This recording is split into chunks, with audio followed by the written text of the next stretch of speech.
Ya cumplimos 4 meses desde que el COVID-19 se instaló en el país y las consecuencias no han sido solamente para la salud física y la economía. La salud mental de los chilenos está siendo duramente golpeada por la incertidumbre y por los miles de cambios que hemos vivido a partir de ese 3 de marzo. De cómo está la situación de la salud mental en Chile y también cómo podemos enfrentar lo que viene, que todavía nos queda bastante, vamos a conversar con el psiquiatra que además está participando en la mesa Saludablemente que convocó el gobierno, el doctor Alberto Larraín. Muchísimas gracias, doctor, por este tiempo con CNN Chile. Muchísimas gracias por la invitación. Como tú bien decías, hoy día lo que se está viendo es que va a haber un incremento de las patologías mentales. La Organización Mundial de la Salud ha estimado que esto va a ser sobre un 30% por sobre lo que los países tenían, y eso a Chile lo deja en una situación bastante compleja. Nosotros antes de la pandemia teníamos en torno a 3.800.000 personas con enfermedades mentales, y el incremento podría significar que podríamos llegar a tener hasta 5 millones de personas sintomáticas. Eso asociado a que nosotros teníamos una cobertura más bien baja, en torno al 20%, puede significar que una gran cantidad de personas no tenga hoy día cobertura y le pueda costar en el fondo recibir asistencia y acompañamiento. Y pensando en lo que está ocurriendo hoy día a partir de las consultas, ¿cuáles son las principales razones de consulta que además he visto que han aumentado muchísimo?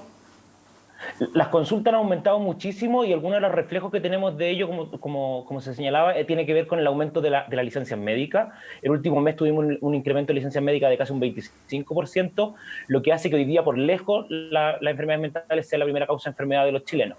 La gente está consultando por distintas cosas, obviamente todas relacionadas al tema del estrés. Yo diría que lo más generalizado hoy día son los trastornos del sueño, personas en el fondo que tienen dificultades para quedarse dormidos, o personas en el fondo que despiertan muchas veces en la noche o amanecen cansados.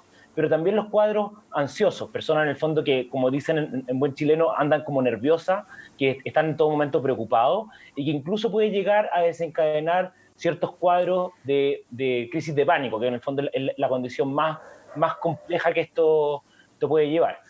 También las personas que tenían enfermedades mentales previas, en general el estrés es un factor que descompensa mucho estas enfermedades.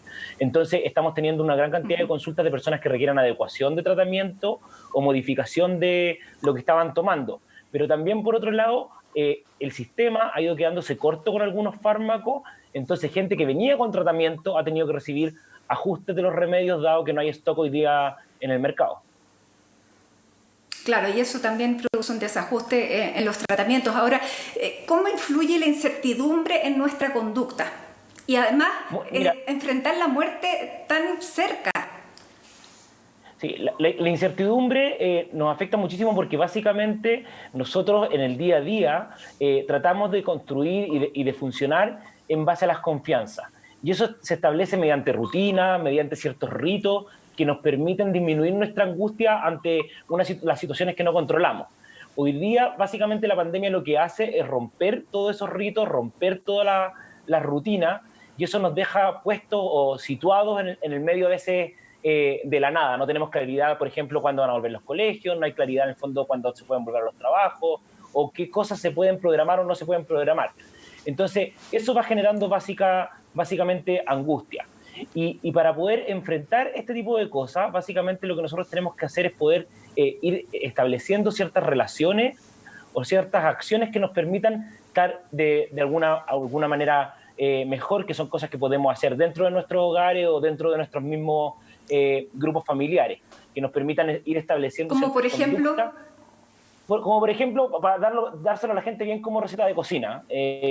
Yo la primera recomendación es que ojalá no se proyecten en el tiempo. Entonces, partan en la mañana, obviamente vistiéndose y bañándose. Un tema importante para el tema de la salud mental es que uno pueda marcar el tiempo. Hoy día nosotros estamos viviendo esta sensación como la película El Día de la Marmota, donde básicamente uno vive el mismo día permanentemente. Entonces yo necesito percibir el cambio del tiempo. Entonces, dentro de esta percepción del cambio del tiempo, bañarse y levantarse y marcar los momentos es muy importante. Lo segundo es que después que me levanto y me baño, me pregunto cómo estoy, cómo me estoy sintiendo hoy día, para poder ver cuánto yo puedo proyectar el tipo de actividades que puedo realizar en este día en concreto. Y en eso trato de organizarme, trato de generar algún tipo de calendario y trato de dosificar qué tipo de actividades voy a hacer y en qué contextos lo voy a hacer. Si yo vivo en un lugar muy pequeño, al menos poder diferenciar, por ejemplo, el lugar donde voy a trabajar versus el lugar donde voy a tratar de distraerme. Poder generar esas separaciones ayuda bastante, pero también algunas cosas muy concretas para todas las personas que están haciendo cuarentena permanente.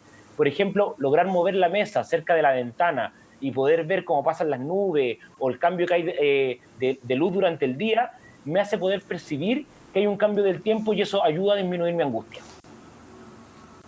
Ahora, Alberto, ¿a quiénes está afectando más la salud mental? ¿Quiénes se han visto más vulnerables? Porque tenemos muchísimos grupos, están los niños, están los adolescentes, están los que están comenzando la universidad, están los ancianos. ¿Cuáles son los grupos que tú ves más vulnerables o con menos herramientas tal vez? Tú lo has dicho muy claramente, los grupos que señalaste son grupos de los grupos más prioritarios hoy día. Nosotros lo que vemos hoy día es un gran problema, por ejemplo, en todo el tema escolar, donde básicamente la incertidumbre sigue estando y no hemos logrado generar todas las adecuaciones necesarias para poder transmitir seguridad. Hoy día lo que nosotros necesitamos como país es lograr generarle una sensación de tranquilidad y de certeza en algunas cosas a las personas. Entonces, vamos a poner un ejemplo bien concreto. Un adolescente que partió en tercero medio el año pasado, durante el final de año tuvo el estallido social. Este es su último año escolar. El Ministerio lo que está planteando además es que este año habría una prueba de transición universitaria, que sería la modificación de la antigua PSU.